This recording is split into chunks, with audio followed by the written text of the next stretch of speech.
¿Qué es lo que estuvo comiendo esta semana? De todo. ¿Qué no comió, verdad?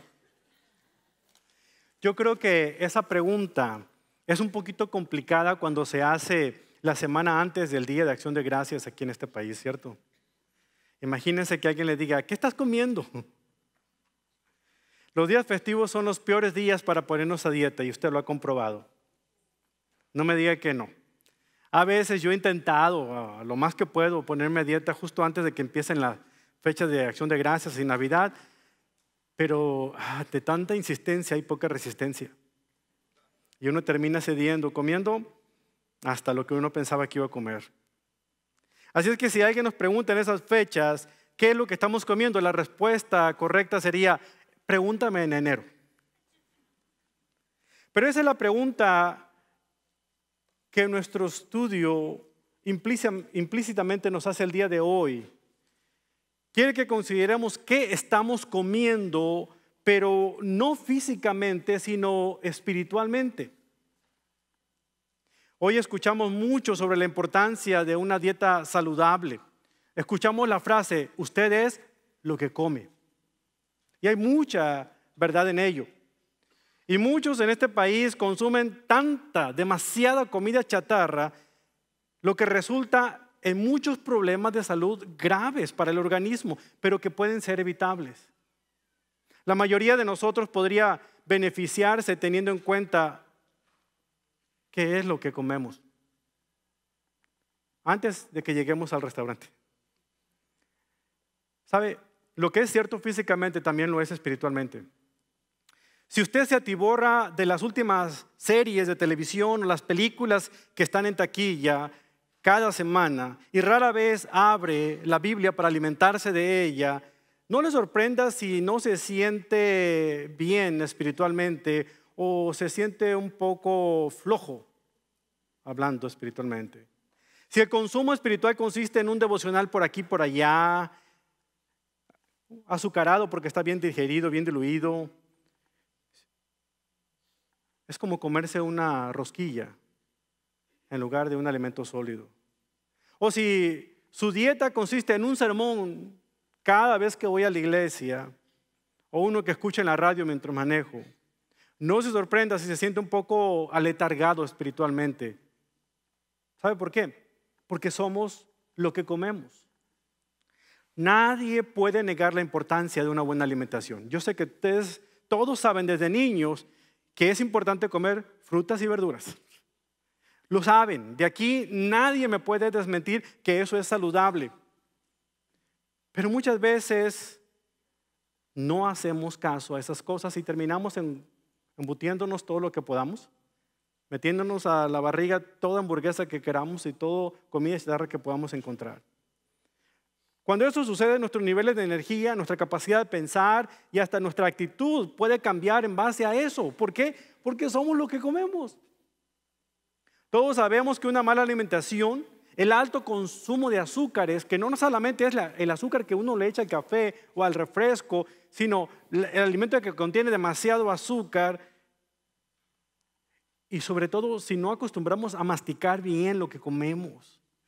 Esas 21 veces que se supone que debemos masticar cada vez, Dios mío, ¿quién hace eso? Nos damos cuenta de que las consecuencias se tornan graves para nuestro organismo. Podemos enfermarnos, podemos sentirnos mareados, podemos volvernos iracundos, ¿sí? Porque a veces la alimentación que tenemos nos pone malhumorados. Nos hace sentirnos nerviosos, ansiosos y hasta deprimidos. Es la forma en que nuestro cuerpo nos está diciendo de que no tiene una buena nutrición. Bueno, lo que es real físicamente también es real espiritualmente. Nuestra alma necesita ser alimentada, necesita ser nutrida, necesita energía. Y la energía la va a obtener de las Escrituras.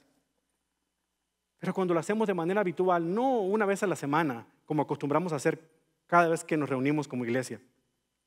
Cuando dejamos de apartar un tiempo para comer la palabra de Dios y masticarla lentamente al meditar en ella, no va a pasar mucho tiempo cuando nos sintamos nosotros que estamos enfrentando consecuencias graves en nuestro espíritu.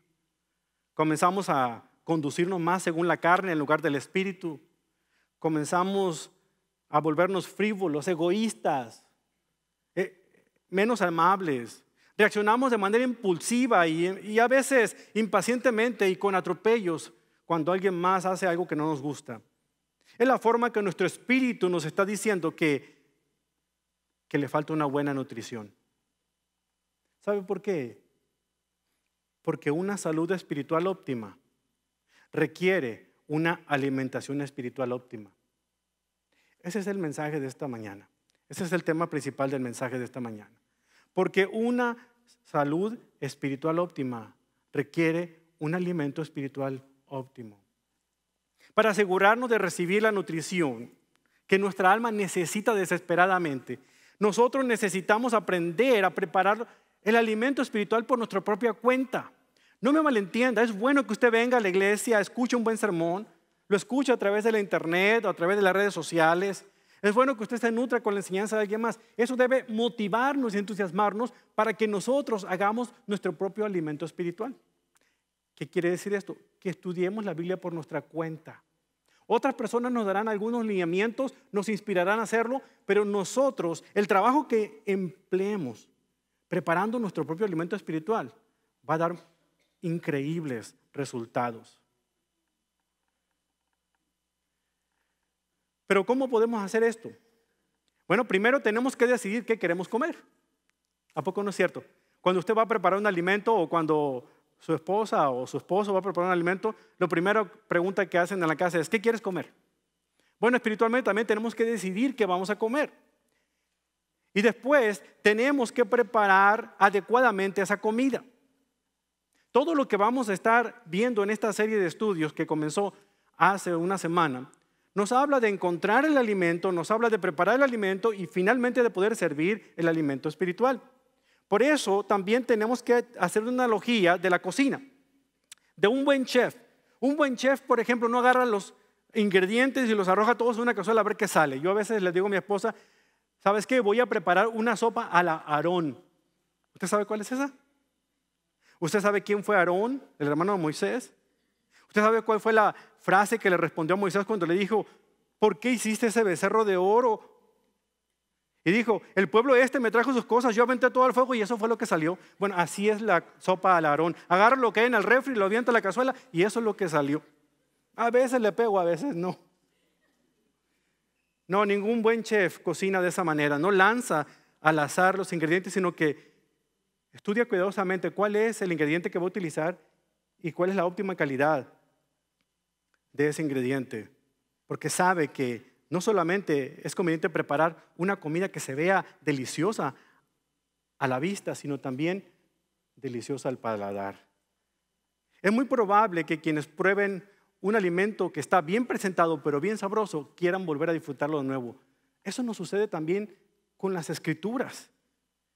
Cuando nosotros nos alimentamos de las Escrituras, antes de meternos de lleno a la Biblia, tenemos que elegir qué es lo que nosotros vamos a leer. Tenemos que darnos cuenta por qué es importante leer eso y de qué manera vamos a encontrar el valor nutricional de la Escritura en mi vida. No solamente es leer por leer, como algunos acostumbran a leer la Biblia en 90 días, que es muy bueno, pero a veces vamos tan rápido que no logramos disfrutar eso. Es como aventarse rápido la comida, la metemos en una licuadora y nos la aventamos así. Es bueno que lea la Biblia en 90 días, pero lo importante es que en 90 días, ¿qué se le quedó? Por eso es importante tomar un espacio, qué debo leer y cómo debo yo aprovechar los nutrientes que la Biblia me menciona. Por eso, al considerar el valor nutricional de las Escrituras, hoy vamos a ver 3 aspectos importantes relacionados a la naturaleza transformadora de la Biblia. En primer lugar, vamos a ver la necesidad de progresar espiritualmente. Hebreos capítulo 5, 11 nos va a ayudar a entender esto. Luego vamos a ver los beneficios de profundizar en las Escrituras. En Proverbios 2, del 1 al 9, veremos este concepto. Y finalmente hablaremos de la importancia de estudiar la Biblia por nuestra cuenta, a diferencia de únicamente conformarnos con lo que los predicadores y maestros nos puedan estar enseñando. Que dicho nuevamente, no tiene nada de malo, pero no es suficiente. Necesito involucrarme yo en la cocina. Vayamos pues a ver estos 3 aspectos, comenzando con el punto número 1, la necesidad de progresar espiritualmente. Vaya a su Biblia en Hebreos, la carta a los Hebreos, capítulo 5, versículos 11 al 14. Hebreos 5, versículos 11 al 14. Voy a estar leyendo para usted de la traducción de la Nueva Versión Internacional, de la Nueva Traducción Viviente, perdón, pero usted puede seguirme en la Nueva Traducción Internacional o la Reina Valera o la Biblia de las Américas, la que usted tenga.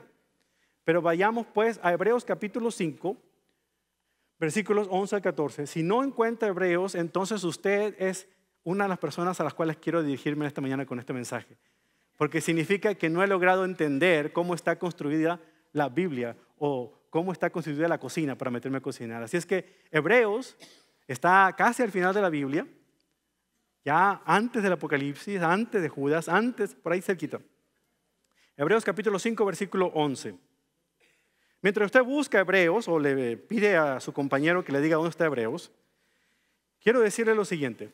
Cada uno de nosotros llegamos a la familia de Dios de la misma manera que llegamos a nuestra familia física, naciendo. Nacemos en nuestra familia física, también nacemos espiritualmente en la familia de Dios. Y crecemos espiritualmente de la misma manera que crecemos físicamente. Por ejemplo, físicamente crecemos cuando nos alimentamos saludablemente, hacemos buen ejercicio. Bueno, de la misma manera espiritualmente lo hacemos cuando nos alimentamos bien de la Escritura y ponemos en práctica todo lo que dice la Escritura.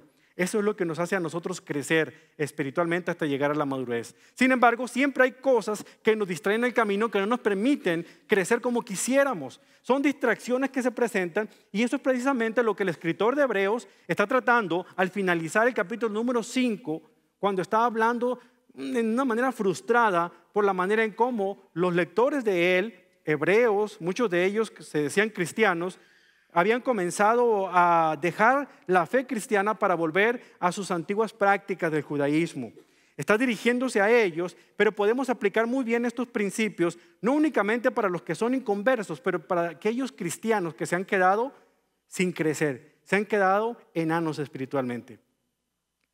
Aquí se dirige a un grupo de creyentes en la iglesia que ya eran lo suficientemente mayores en edad para poder disfrutar y cortar de una carne con sus propios dientes, pero los encuentra alimentándose con comida para bebés, con leche de fórmula y todavía con biberón, vaya usted a saber.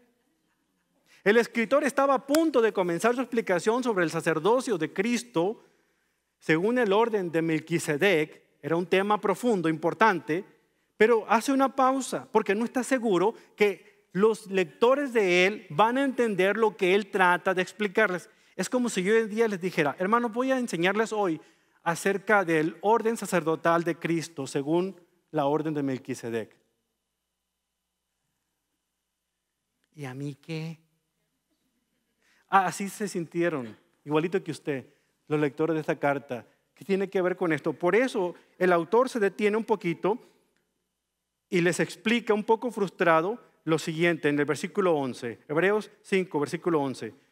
Nos gustaría decir mucho sobre este tema de Melquisedec, pero es difícil de explicar, sobre todo porque ustedes son torpes espiritualmente. Está aquí en la Biblia. Y tal parece que no escuchan. La versión internacional dice, lo que les entra por un oído les sale por el otro. Yo me siento como el escritor de esta carta. Bueno, así dice el versículo 12, hace tanto que son creyentes que ya deberían estar enseñando a otros. En cambio, necesitan que alguien vuelva a enseñarles las cosas básicas de la palabra de Dios. Son como niños pequeños que necesitan leche y no pueden comer alimento sólido. Pues el que se alimenta de leche, según sigue siendo un bebé y no sabe cómo hacer lo correcto. Eso dice el escritor. La palabra griega que se utiliza en la traducción para la palabra torpe es la palabra notros y significa tardo, lento, indolente, perezoso o apático. Curiosamente, el término se compone de dos palabritas, una que significa no y la otra que significa empujar. No empujar. Es decir, que si literalmente queremos aplicar esto, se refiere a una persona que no tiene ningún empuje, ni se mueve para adelante ni se mueve para atrás. Está estática, está ahí. Cuando se usa para una persona por lo general quiere decir que está intelectualmente estático o atrofiado o no sé, está soso, está, no sé qué palabra poder decirle que usted pueda entenderme en su país, pero es como si estuviera embotado en su entendimiento. Sin embargo, en el contexto de este pasaje, lo que se indica aquí, según el autor, es la torpeza espiritual de los lectores de esta carta. Es una condición de apatía espiritual y pereza que impide el desarrollo espiritual de un creyente. Algo que caracteriza a una persona espiritualmente inmadura, pues. Una persona inmadura es alguien que no ha logrado entender las cosas más profundas acerca de su fe. Estos creyentes, aunque se jactaban de ser muy espirituales, la verdad es que eran unos inmaduros, porque la propia palabra o ley que ellos argumentaban conocer no la estaban poniendo en práctica. Por otro lado, el autor de Hebreos no se apartaba de dar su mensaje. Aunque era difícil, él persistía porque consideraba que era importante que ellos supieran este aspecto. Es curioso cómo hoy en día hay muchos predicadores que prefieren no usar ni hablar de ciertos temas porque consideran que la congregación no está a la altura para entenderlos y mejor les da probaditas aquí y allá porque es lo único que ellos pueden manejar. La verdad es que muchas veces eso es cierto porque hay personas que no quieren escuchar las cosas profundas, se conforman únicamente con lo que quieren oír. Y eso es lo que llena estadios cuando la persona o el predicador o el conferencista dice lo que yo quiero oír y me levanta el ánimo, eso me interesa, pero cuando me habla acerca de la situación de mi vida espiritual y cómo el pecado ha hecho mella en mí, son cosas como que no entiendo. Pero aquí el autor de Hebreos dice, esto es importante, por eso yo lo voy a tener que enseñar. Y si ustedes no se ponen las pilas aquí, vale más que lo vayan haciendo. Es más o menos parafraseando lo que está queriendo decir aquí. La queja de este autor era que sus lectores habían comido del Señor tantos años, pero seguían siendo bebés espirituales. En esencia, lo que está diciendo, ustedes a estas alturas ya conocen lo suficiente de las Escrituras como para poder ayudar a otros a entender la Biblia.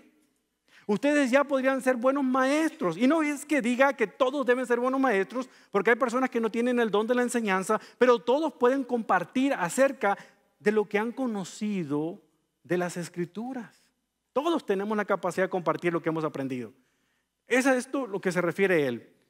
Es decir, una persona estaba capacitada para enseñar. Era una forma griega de decir que dominaba lo suficientemente el tema como para hablar de ello.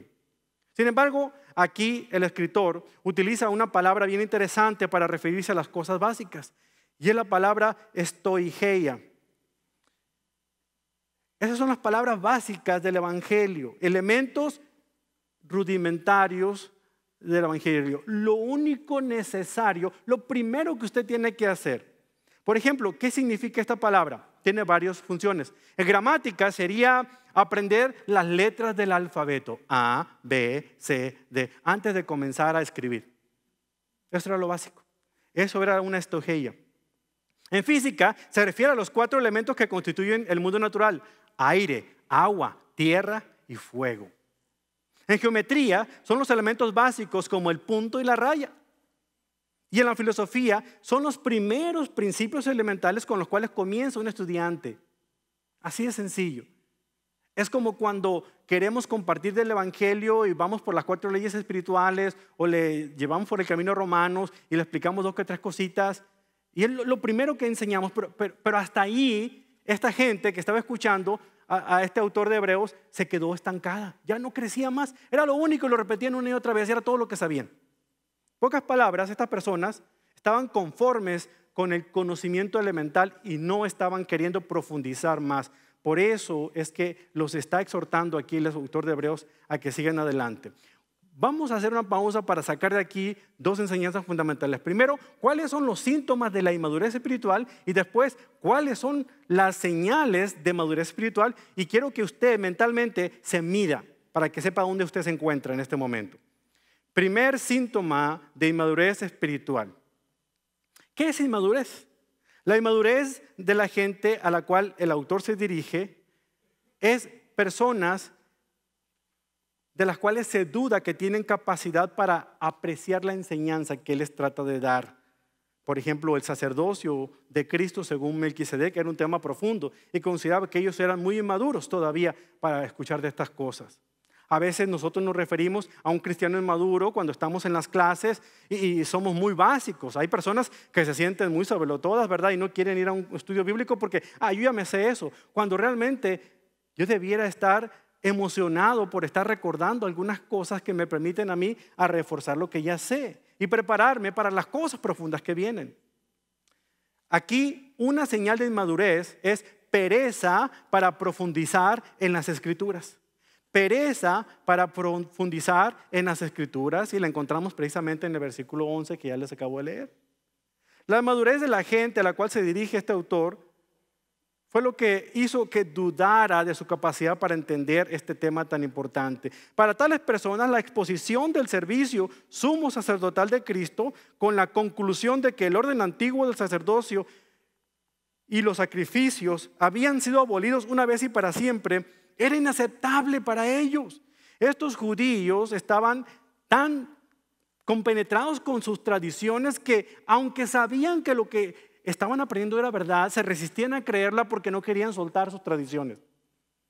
Nos ocurre a veces cuando venimos de otros trasfondos, ya sea evangélicos o de otras religiones, cuando estamos escuchando la verdad, pero seguimos permaneciendo eso. No, yo soy fulano de tal y soy de tal religión de Hueso Colorado. Y lo que me digan no me va a cambiar. Es más o menos lo que está ocurriendo aquí. Prefiero quedarme con lo básico, no quiero profundizar porque me da mello que me digan lo que no quiero oír. Como dice F.F. Bruce, el intelecto no está dispuesto a recibir una idea que el corazón encuentra de mal sabor. Si no me gusta lo que está diciendo el pastor, él es un mal predicador. Si me gusta lo que el pastor dijo, él es un buen predicador. O sea, no tiene nada que ver con el predicador, tiene que ver conmigo como persona que está escuchando una predicación. Hoy en día hay cristianos que se niegan a profundizar en las Escrituras, escuchan una verdad bíblica pero no la ponen en práctica. Esperan que por arte de magia ellos puedan entonces cambiar por lo que escucharon una vez. Imaginen como por ósmosis, como si agarrara la Biblia y durmiera con ella toda la noche para ver si yo puedo aplicar lo que aquí se encuentra. No funciona, si yo lo intenté, créanme, no funciona. Luego, sin darse cuenta, su corazón se va acostumbrando a escuchar y después ya no le prestan atención a lo que escuchan y luego se endurece a esa verdad. Dentro de poco, la clase de escuela dominical ya les parece aburrida o elemental, ya no quieren ir. Ya no van a la iglesia porque el sermón es aburrido. Ya no quieren nada de las cosas espirituales porque son aburridas, pero realmente no es que el maestro de la escuela dominical o el pastor o las cosas de Dios sean aburridas, el aburrido es él. O en este caso, como la palabra dice, es una persona que tiene pereza o apatía por las cosas espirituales. Ya no quiere avanzar más, ya se conformó con lo que sabe, no importa lo que venga. También hay cristianos que se niegan a cambiar su conducta espiritual. No han desarrollado su fe ni en los 20, 30, 40 o 50 años que tienen de convertidos. Se niegan rotundamente a intentar entender la interpretación correcta de un pasaje porque no es como ellos siempre han pensado. No es como se los enseñó el pastor, que era su favorito, que fue el que lo llevó a Cristo. Y no están dispuestos a aprender de ningún otro novato por ahí. Se resisten a lo nuevo porque consideran que lo que tienen es suficiente. Estos son el tipo de cristianos Peter Pan. Pues dejaron de aprender desde hace años y su conducta espiritual sigue siendo la de niños. No importa que hayan crecido. Es verdad que Jesús dijo que debemos tener el espíritu de un niño. Pero una cosa muy distinta es ser como un niño y andar con niñerías, ¿cierto? Cuidémonos de no seguir la infancia espiritual cuando ya deberíamos haber alcanzado la mayoría de edad en la fe cristiana. El segundo aspecto que nos ayuda a entender acerca de ser inmaduros es la incapacidad para compartir la palabra de Dios. Incapacidad para compartir la palabra de Dios. No es que no quiera, porque muchas veces la persona no es que no quiera predicar o compartir de la palabra, es que no sabe, y no sabe porque no quiere aprender, tan sencillo como eso. Hay herramientas, hay personas que pueden enseñar, pero simplemente ya con eso es suficiente, no hagan olas, así estoy bien. Bueno, los hebreos tenían una costumbre muy interesante. Les gustaba ingerir alimento, pero no querían alimentar a los demás. A eso sí, apuntaban el dedo cuando alguien se equivocaba, pero no les enseñaban la sana doctrina. quizá porque no la conocían, tal vez. Debido a la cantidad de tiempo que pasaban ellos aprendiendo la verdad del Nuevo Testamento, ya deberían saber lo suficiente para enseñar a otros a caminar espiritualmente, pero no lo hicieron porque no lo aceptaron. Estuvieron expuestos en gran parte a la verdad de Dios, sobre la cual probablemente hubieran aprobado un examen si se lo hubieran hecho, pero simple y sencillamente tienen la verdad de su forma solamente con los hechos y muy superficial, pero no profundizaban. En lugar de ayudar a otros a crecer, estos cristianos hebreos necesitaban aprender de nuevo las simples enseñanzas de la vida cristiana. Ellos estaban experimentando una segunda infancia aquí. No todos los cristianos podrán enseñar con elocuencia, pero todos podrán compartir su experiencia de salvación con otros. La tercera es una dieta a base de leche de fórmula. Eso es lo que encontramos en el versículo 12. Ya vimos que la primera de estas señales era una pereza para profundizar en la Escritura. La segunda, una incapacidad para compartir la palabra de Dios. Y la tercera, una dieta a base de leche de fórmula. Nuestra capacidad para consumir los manjares de un conocimiento profundo de las Escrituras, ese es alimento sólido, está determinado por nuestro crecimiento espiritual. Con demasiada frecuencia nosotros nos metemos a un curso de teología, a un curso de estudio bíblico, a un curso de esto, a un estudio de lo otro, porque queremos aprender, pero no estamos todavía a ese nivel. Entonces estamos sentados ahí cuando está hablando el predicador, yo nomás me cierro porque pasan por encima, porque no estaba listo para entender esas verdades espirituales, porque todavía estoy con las verdades elementales y rudimentarias. Por ejemplo, la leche es una comida predigerida, usted lo sabía, ¿verdad? Un bebé necesita tener comida predigerida, sino porque su organismo no está todavía en condiciones de digerir alimento sólido todavía. Es por eso que a los bebés de brazos se les da leche, primero materna y después leche de fórmula. ¿Se da cuenta? Ellos no tienen dientes y sus cuerpos no se han desarrollado lo suficiente para poder digerir el alimento sólido. Pero aquellos que ya son mayores en edad tienen dientes para poder darle una buena mordida a un jugoso bistec. El escritor define la leche como las cosas básicas de la palabra de Dios. La carne de la palabra es la enseñanza más profunda acerca del ministerio de Cristo ahora en el cielo. La primera es el ministerio de Cristo aquí en la tierra, es lo básico, su nacimiento, su vida, su muerte, su resurrección y su segunda venida. Es lo básico que una persona puede conocer, lo elemental. Pero no debemos quedarnos ahí, debemos seguir creciendo para ver qué es lo que está haciendo Cristo en este momento, cuando está ahí en el cielo intercediendo ante Dios nuestro Señor a favor nuestro. Eso es lo que el escritor de Hebreos dice. Esa función sacerdotal de Cristo es importante que la entendamos, porque entonces vamos a comprender que nuestra salvación está segura en sus manos. Pero estamos peleándonos porque perdemos la salvación, la ganamos la salvación, pero nadie se mete a estudiar y a profundizar la Escritura como para poder entender lo que significa aquí Hebreos, que está escrito precisamente para muchos cristianos que habían coqueteado con el cristianismo, judíos que habían coqueteado con el cristianismo, pero no estaban completamente convencidos. Eran incrédulos, pero estaban entre ellos. Hoy en día yo no puedo asegurar que todos los que me están escuchando en la congregación son creyentes. Pueden ser personas simpatizantes del Evangelio, les gusta lo que están escuchando en una conferencia, pero la verdad es que nunca han creído en Cristo ni han confiado en Él. Y seguirán viniendo y seguirán aprendiendo y agarrarán de aquí por allá, pero de nada les va a servir, porque a menos que estén dispuestos a reconocer a Jesús como su Señor y Salvador, el Espíritu se encargará de ayudarlos a profundizar en esas verdades. De otra manera no funciona. Se llegará de su mente de conocimiento. Serán pecadores, pero bien inteligentes, pero pecadores al final de cuentas. El contraste que hace de la leche y el alimento sólido aquí en este pasaje es en este sentido espiritual, porque es un tema recurrente en otros pasajes de la Escritura. Ustedes se acordarán que el apóstol Pablo le dijo lo mismo a los creyentes en Corinto. En 1 Corintios 3 les dijo a ellos que a pesar de que ellos alardeaban ser personas espirituales porque tenían todos los dones espirituales ahí en esa iglesia y se jactaban de ser personas llenas de gracia, les dijo que él no los trataba a ellos como espirituales porque todavía demostraban su carnalidad, porque estaban peleándose por la posición separatista que tenían y partidaria de unos que decían ser de Apolos, otros que decían ser de Pablo, otros que decían de Pedro y otros que decían ser de Cristo. Estaban dividiéndose. No, es como si aquí en la iglesia alguien dijera, no, yo soy del grupo del hermano Rafi.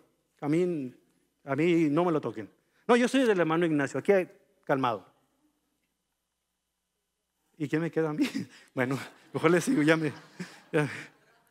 Entonces vemos aquí que el apóstol Pablo le está diciendo, yo no les voy a hablar a ustedes como espirituales porque me doy cuenta que tengo que tratarlos a ustedes como niños recién nacidos, tengo que darles leche porque todavía no están listos para entender las verdades espirituales cuando debiera darles vergüenza porque ya saben lo suficiente como para crecer y no quedarse estancados y ser cristianitos bonsai. Entonces ya vimos algunas de las señales de la inmadurez espiritual, pero aquí en el versículo 14 está específicamente 3 aspectos que nos ayudan a entender cuándo nosotros estamos creciendo y madurando espiritualmente. Los bebés deben ser alimentados indiscutiblemente, todos lo sabemos. Deben ser eructados, deben ser cambiados y entretenidos. Pero Dios tiene un mejor plan para sus hijos que pasarse tiempo en la guardería. Su plan es que crezcamos, que maduremos, que seamos transformados. Vea lo que dice el versículo 14. El alimento sólido es para los que son maduros, los que a fuerza de práctica están capacitados para distinguir entre lo bueno y lo malo. En este pasaje encontramos 3 señales de madurez espiritual. Ahí están claritas. La primera, consumir alimento nutritivo. Alimentarnos de alimento sólido. Esto es lo que usted puede hacer cuando le hunde un diente a un pedazo de carne. No es leche de fórmula calentadita a temperatura ambiente y administrada en biberón. Es algo que requiere trabajo, preparación y tiempo. No es algo que únicamente satisface el paladar, sino también nutre nuestro organismo. ¿Sabe usted la razón por la que muchas veces en las iglesias tenemos que gastar grandes presupuestos, hacer programas distintos para poder, mientras se da un servicio, tener un montón de números casi como en un circo? Porque la gente viene aquí a ser entretenida, no a aprender de la palabra de Dios.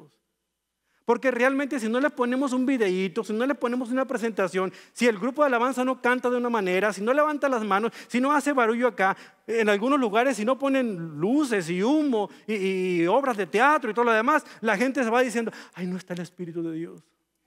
Vámonos a otra iglesia. Eso demuestra la madurez de mucha gente cuando realmente ya deberíamos dejar esas cosas rudimentarias para meternos aquí a estudiar la palabra. Y dijo otra porque me la quiero sacar de la manga. Cuando alguno de ustedes está mirando el reloj, por ejemplo, el pastor ya se pasó los 45 minutos y deberíamos irnos. Eso es señal de inmadurez espiritual. Bueno, también señal de que las mujeres en la guardería ya están queriendo ir a su casa. Eso sí es cierto. Pero también lo otro. Pero ¿cuáles son las señales de madurez? Aquí vemos primero. La primera señal es consumir alimento nutritivo. La segunda señal es practicar lo que se ha aprendido. La práctica es lo que necesita usted para poder aplicar con precisión la palabra de Dios. Necesita practicarla. La práctica hace al maestro. Si la lee una vez y no lo practica, es como si no lo hubiera leído. Debemos de practicar hora tras hora, día tras día, año tras año. No podemos esperar ser amamantados los domingos en la mañana y no tener ningún otro tipo de alimento espiritual. Tenemos que practicar de lunes a viernes, todas las veces que sean necesarias. El resultado de esta alimentación constante es la capacidad de explicarles a otros las verdades básicas de la Escritura. Además de masticar la carne de las Escrituras que nos ayuda a diferenciar entre el bien y el mal, como dice aquí el escritor. Finalmente, la última señal nos da un discernimiento agudo para poder distinguir entre la verdad y el error. Solo aquellos que han profundizado en las Escrituras podrán escuchar a un predicador que han invitado a una iglesia y viene y les habla acerca del nuevo apostolado de hoy en día y todo lo demás. Y usted dirá, este señor no está en las Escrituras, esto se lo sacó de la manga. Eso nos ayuda a no ser movidos de un viento de doctrina a otra. A veces constantemente tengo que responder preguntas, no solamente en la congregación, pero a través del ministerio de radio, de preguntas tan elementales y básicas porque la gente está dudando, no solamente de su salvación, que es algo profundo, pero de situaciones tan claras como la risa santa, la manguera ungida, el chicle ungido. Ay, hermano, ahí se lo dejo a usted. Y todo lo demás. Dios mío, ¿qué sigue? ¿Qué invento sigue ahora? Todo eso surge y la gente va como borregos al matadero porque no han profundizado en la Escritura. Están por encimita nomás conformándose con lo que escuchan cada domingo. Por lo tanto, tener un discernimiento agudo nos ayuda a nosotros a llegar a esa madurez. O viceversa, la madurez nos permite tener un buen discernimiento. Un bebé generalmente se lleva todo a la boca, aún lo que le hace daño. Si supiera las cosas que estamos haciendo en la casa para evitar que nuestro pequeño Asher esté llevando cosas a la boca, pero a veces no podemos. Él no puede discernir entre si esto que está haciendo es bueno o malo para él. Él simplemente lo hace. Un creyente inmaduro escuchará a cualquier predicador de la radio o de televisión y no podrá identificar si lo que dice es verdadero o no, bíblico o no, porque está citando la Biblia. Y cualquiera puede citar la Biblia fuera de contexto y justificar el texto para hacer una denominación más. Esta es una de las principales razones por las que tenemos que crecer. Esta es madurez. A medida que nos alimentamos de la palabra de Dios y la aplicamos en nuestra vida, ejercitamos nuestros sentidos espirituales y desarrollamos discernimiento espiritual. Ese es el primer número. Los otros dos van bien rápido. ¿Están listos? ¿Cuáles son los beneficios de profundizar en las Escrituras? Proverbios capítulo 2, versículos 1 al 9, nos da a nosotros algunos de esos beneficios. La instrucción cristiana no se limita a la enseñanza de los hechos, sino que pasa a explicar más allá para interpretar realmente lo que Dios está diciendo en el pasaje, pero qué está queriendo decir con este pasaje, con lo que vemos aquí. Y eso es parte de lo que vamos a ver en esta serie. No solamente qué dice el texto, pero qué significa lo que el texto dice. Parte de las reglas de interpretación de la hermenéutica. En otras palabras, uno de los beneficios de profundizar en las Escrituras es obtener sabiduría de parte de Dios. ¿Cuál es la diferencia entre conocimiento y sabiduría? El conocimiento es información, la sabiduría es la aplicación apropiada de esa información en la vida de cada uno de nosotros. Usted puede aumentar su conocimiento, pero no ser sabio. Hasta que usted no pone en práctica ese conocimiento en su vida, entonces empieza a adquirir sabiduría. Y sobre todo cuando es obediente a la palabra del Señor. Ahora, ¿cómo podemos adquirirla? El hombre más sabio de la historia, Salomón, nos lo dice aquí en el libro de Proverbios capítulo 2.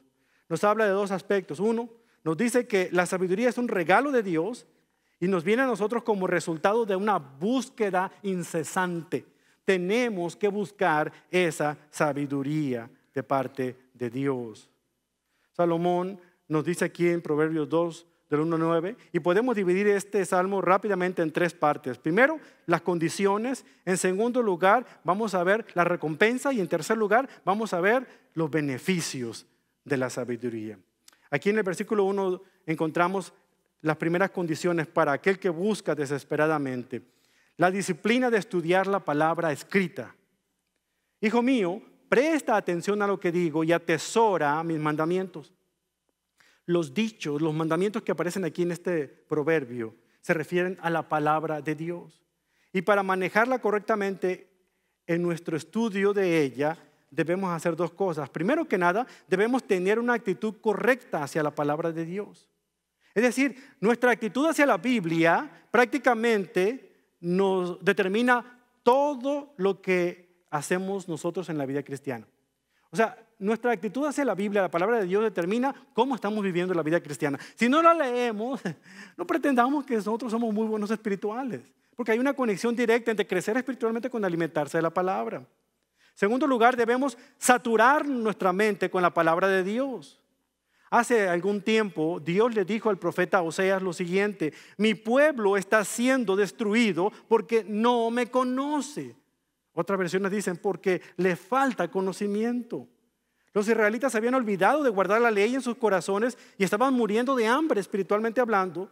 Y podemos hacer lo mismo nosotros si no estamos saturando nuestra mente con la palabra de Dios. Por eso al menos necesitamos hacer 5 cosas. Tenemos que leer, escuchar, leer, estudiar, memorizar y meditar. Escuchar, leer, estudiar, memorizar y meditar la palabra del Señor. En otra de las sesiones voy a darles a ustedes esta regla de una manera más explicada. Por lo pronto, confórmense con eso en este día. La siguiente se encuentra en el versículo 2. Es la disciplina del deseo interno de escucharla. Hay que querer escucharla, hay que buscar. Dice aquí el proverbista: afina tus oídos a la sabiduría y concéntrate en el entendimiento. ¿Qué debemos hacer para buscar sabiduría? ¿Con la motivación correcta? Bueno, primero debemos tener un oído atento. Yo estoy sorprendido de algunas madres que tienen sus bebés pequeños, incluyendo mi esposa, que tienen un oído tan agudo, tan afinado para escuchar cuando el bebé está llorando, aunque esté en medio de un cuarto lleno de bullicio. Ay, mi bebé está llorando. Y dicen, pero si nomás escucho a fulano hablar y a Mangano hablar. Pero tienen un agudo sentido del oído para escuchar el llanto de su bebé. Así debiéramos ser nosotros en cuanto a buscar de las reprensiones del Señor en su palabra, tener un oído agudo para escuchar lo que Dios nos está diciendo, porque Él nos quiere hablar a través de su palabra. En segundo lugar, debemos tener un corazón abierto, dispuesto para hacer los cambios que sean necesarios cuando el Señor nos diga a nosotros que tenemos que cambiar algo. La tercera disciplina que nos ayuda a nosotros a adquirir sabiduría es la disciplina de la oración prevaleciente. Una oración constante. Dice ahí el versículo 3, clama por inteligencia y pide entendimiento. Ahí están las dos cosas. Clamar por inteligencia significa proclamemos nuestra necesidad de que necesitamos discernimiento. Debemos reconocer que lo necesitamos y debemos pedírselo a Dios en oración. Santiago nos lo dice muy bien en Santiago 4:2 cuando dice, ustedes no tienen lo que desean porque no lo piden.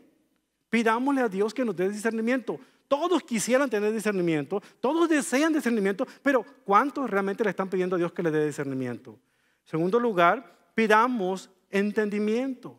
La verdadera sabiduría no es algo que nos viene de nuestro interior, es algo que Dios nos da. Por eso también Santiago más adelante dice, si necesitan sabiduría, pídansela a nuestro generoso Dios y Él se les dará, no les reprenderá por pedirla. No crean que Dios se va a ofender para decir, Señor, dame sabiduría en tal problema, en tal situación, en tal decisión. Él quiere dársela, pero falta que la pidamos. La cuarta disciplina es la consistencia diaria. Y aquí viene el punto que refuerza el primero que les dije a ustedes. Debemos nosotros hacerlo diariamente, estudiar la Biblia diariamente. Dice el versículo 4, búscalos como si fuera plata, como si fueran tesoros escondidos. Imagínense que usted y yo somos mineros y Salomón nos está guiando al pozo de una mina y nos está diciendo, ok, aquí hay muchas piedras preciosas, lo único que tienen que hacer es cavar profundo. Ahí está el trabajo duro. No va a ser que nos caiga del cielo, alguien no lo va a hacer por nosotros. Nosotros tenemos que meternos a ese pozo y empezar a picar piedra por aquí y por allá hasta descubrir esas joyas maravillosas de la palabra del Señor. Es lo que nos está queriendo decir aquí. ¿Cómo podemos hacerlo? Primero, buscamos la sabiduría con diligencia y segundo, continuamos esa búsqueda con paciencia. No desmayamos, sigamos hasta que el Señor abra nuestro entendimiento de la palabra del Señor. La excavación de una mina para encontrar las piedras preciosas exige trabajo. Nadie aquí va a crecer espiritualmente únicamente conformándose con un sermoncito aquí y allá cada fin de semana. Entonces veamos cuáles son los resultados. Ya vimos por qué es importante. Ahora, cuáles son las condiciones que usted y yo tenemos que tener para profundizar en la Escritura. Ahora, ¿cuál es el resultado? En el versículo 5 está. ¿Qué pasa si recibimos los dichos de Salomón, si pedimos a Dios discernimiento y si buscamos entendimiento como la plata? El versículo 5 dice, entonces comprenderás lo que significa temer al Señor y obtendrás conocimiento de Dios. ¿Se da cuenta? Ahí está el resultado, ahí está la recompensa. Finalmente, ¿qué promesas podemos tener? Versículos 6 al 9 nos dan las promesas. La minería siempre ha sido un esfuerzo arriesgado, hermano. Hay personas que invierten todo su dinero con artículos de minería para excavar y tratar de encontrar algunas joyas preciosas, oro, plata. Salomón sugiere que no desmayemos, que sigamos hasta el final. Por eso en los versículos 6 al 9 dice, pues el Señor concede sabiduría, de su boca proviene el saber y el entendimiento. Al que es honrado, Él le concede el tesoro del sentido común. Él es un escudo para los que caminan con integridad.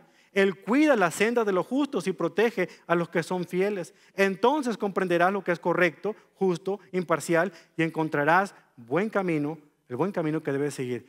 ¿Cuáles son las promesas de excavar profundo para encontrar las verdades espirituales? Aquí están. Primero, desde adentro. Nuestros corazones estarán llenos de sabiduría, conocimiento y entendimiento. Versículos 6 al 7. Luego, desde afuera, Dios proporcionará protección. Versículos 7 al 8. Y luego, desde arriba, Dios nos guiará hacia objetivos exitosos. Habrá rectitud, justicia, equidad y el buen camino que nos va a dar satisfacción plena. El último punto, la importancia de estudiar la Biblia por nuestra propia cuenta. A lo largo de las Escrituras encontramos palabras de exhortación acerca de descubrir la verdad de Dios por nuestra propia cuenta. Como les dije anteriormente, no está mal que ustedes escuchen a alguien enseñar la palabra de Dios. Es bueno, pero no es suficiente. Usted necesita meterse al estudio por su cuenta.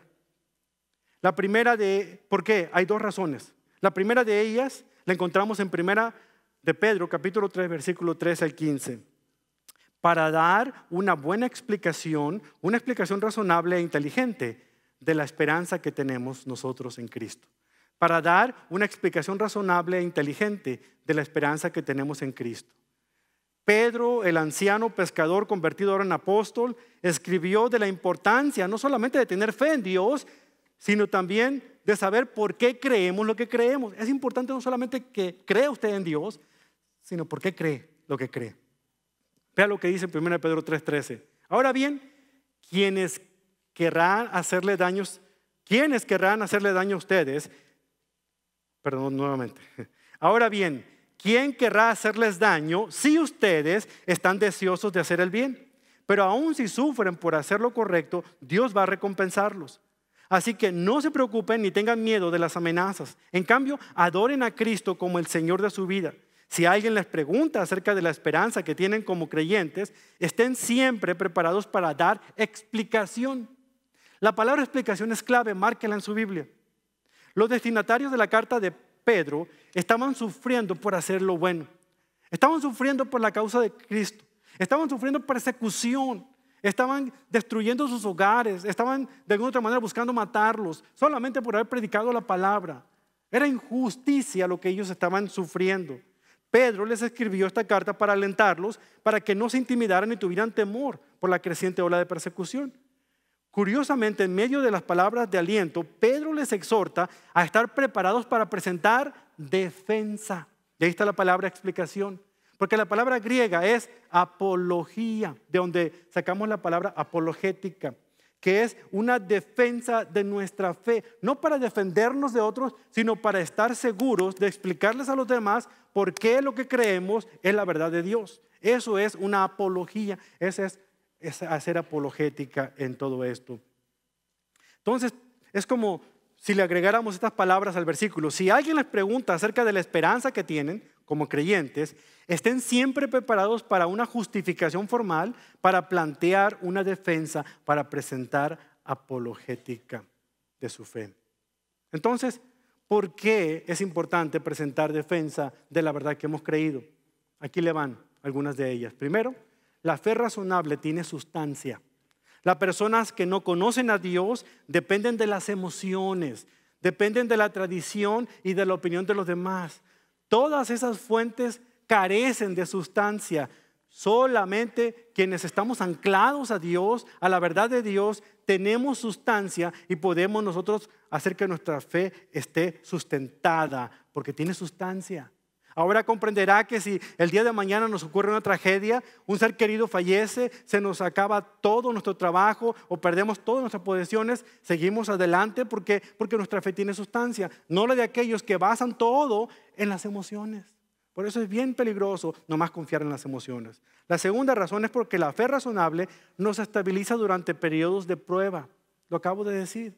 Si sabemos lo que enseña la palabra de Dios, no vamos a perder la fe cuando toquemos fondo en la vida, cuando pasemos por un divorcio, cuando alguna circunstancia difícil nos pase. ¿Por qué? Porque estamos arraigados, porque sabemos que, como dice Romanos 8:28, al que es de Dios, todas las cosas contribuyen para hacer un bien, conforme al propósito hemos sido llamados. ¿Y cuál es el propósito de Dios? El versículo 29 de Romanos 8 lo dice: hacernos más semejantes a Cristo. Así es que cualquier cosa que nos pase, estamos bien fundamentados. Tercera, la fe razonable nos posibilita para manejar la Biblia con cuidado y fidelidad. Nos impide irnos a los extremos, a manejarla inadecuadamente. Nos ayuda a poner el texto dentro de su contexto.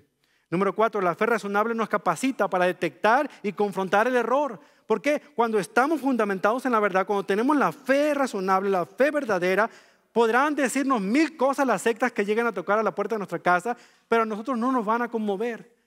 Vamos a poder presentar defensa. No vamos a tener que decirle: oiga, pastor, aquí tengo a los de la secta fulana de tal aquí en la casa. Usted el sermón pasado habló de esto. ¿Qué hago? No. Si usted estudia por su cuenta, usted afianza su fe, usted profundiza en las palabras, y usted va a presentar defensa de la fe que usted tiene ante las ideas erróneas de otras sectas. Número 5, la fe razonable nos da confianza. El conocimiento de las Escrituras nos hace seguros y firmes en nuestro caminar con Cristo. Esta es la confianza que se hace fuerte con el tiempo. Entre más aprende, más confianza usted tiene en Dios. Finalmente, la fe razonable filtra nuestros miedos y elimina nuestras supersticiones de toda la vida. Olvídese de los gatos negros que se cruzan en usted, o de pasar debajo de la escalera, o la patita de conejo que trae ahí en la bolsa. Todo eso no importa, porque realmente está mi fe fundamentada en la verdad. Y lo que Dios dice, eso es lo que está.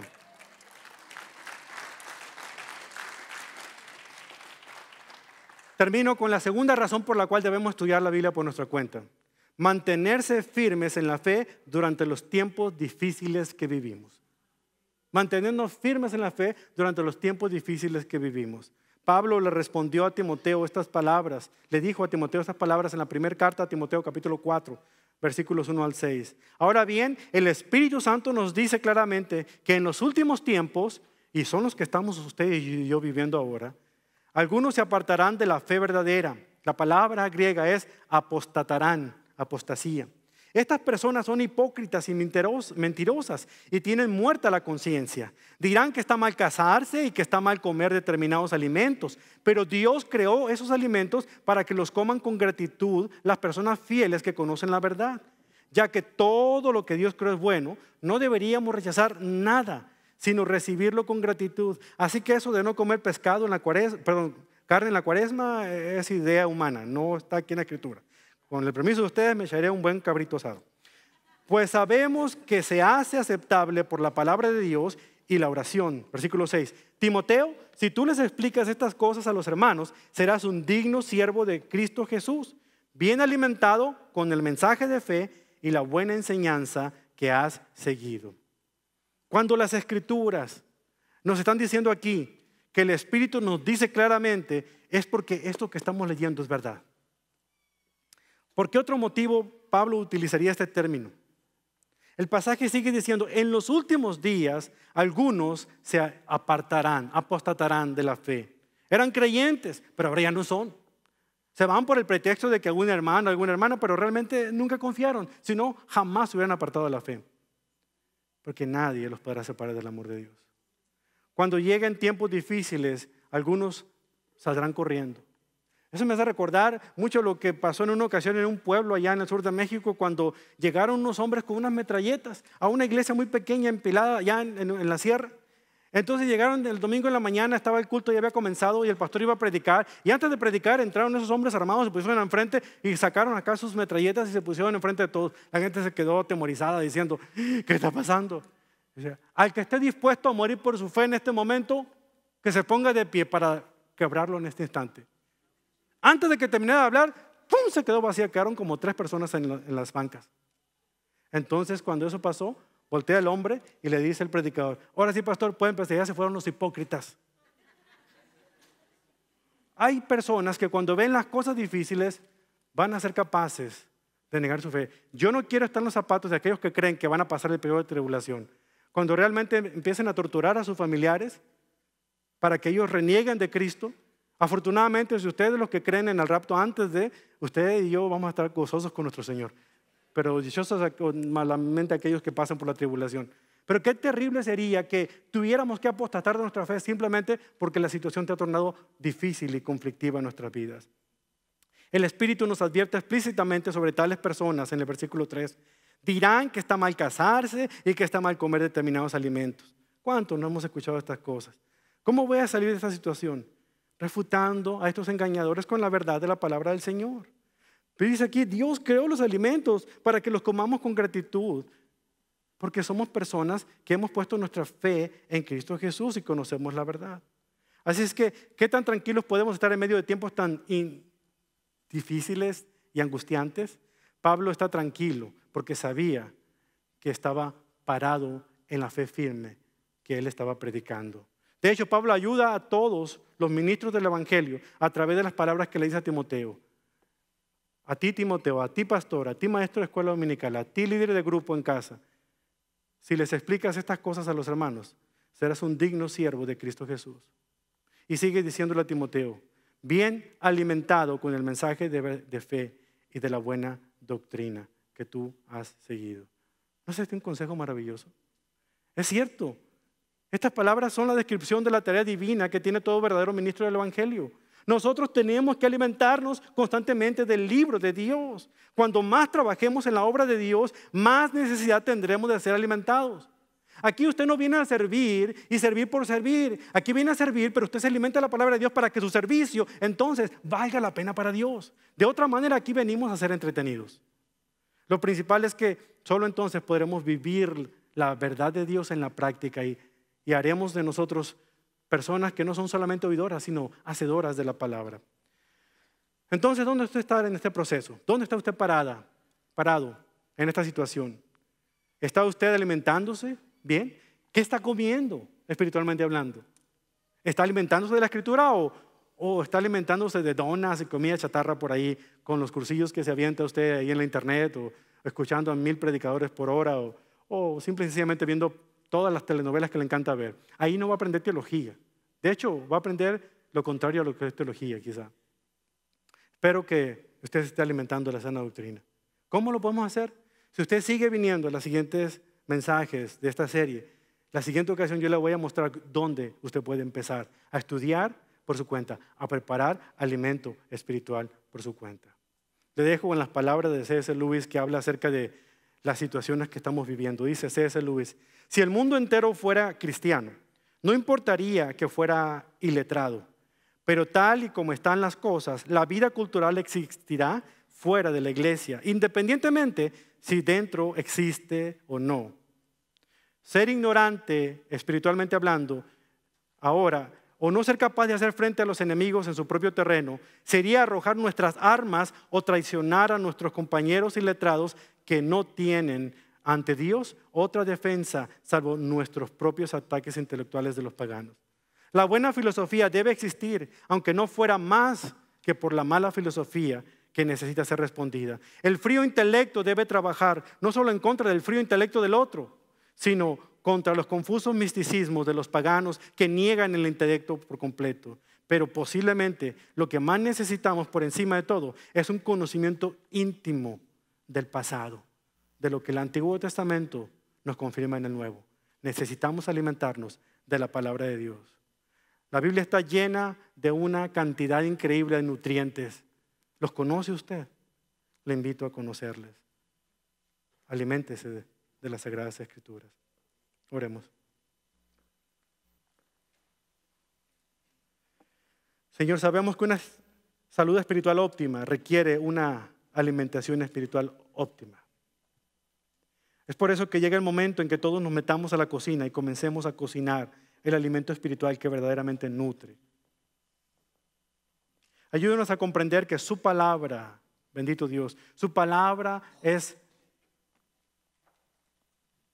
audaz, poderosa, cortante, que puede revelarnos los sentimientos más profundos del corazón. Y es su palabra la que usted nos pide que estudiemos a diario. Permita que como resultado de este estudio, de este día, salgamos de aquí con un propósito firme de sentarnos a cocinar por nuestra cuenta el alimento de la bendita palabra suya. Provoque hambre, sed en cada uno de nosotros, Padre. Provoque esa necesidad imperiosa de abrir su palabra, de poder entrar en ella, aunque pudiera ser que no la entienda, sabiendo de que el estudio profundo me ayudará a conocer lo más profundo de lo que usted quiere que yo sepa. Ayúdenos, Padre, a depender siempre del Espíritu Santo para que nos enseñe. Es bueno que escuchemos predicaciones como esta, pero que solamente nos estimulen a cavar más profundo por nuestra propia cuenta. Señor, lo necesitamos desesperadamente, porque solamente usted, bendito Dios, puede hacer la diferencia en nuestras vidas. Y solamente podemos oírlo, no con un sueño, una visión únicamente, sino encontrarnos con usted todos los días en su bendita palabra, donde usted pacientemente nos espera para que tengamos una cita cada momento. Padre, espérenos ahí, que para allá vamos, a hablar con usted y encontrarnos en su palabra. Lo hacemos esto como una oración ferviente en el nombre de Jesús, nuestro amante Salvador, que era la palabra encarnada suya. Y todos decimos, amén.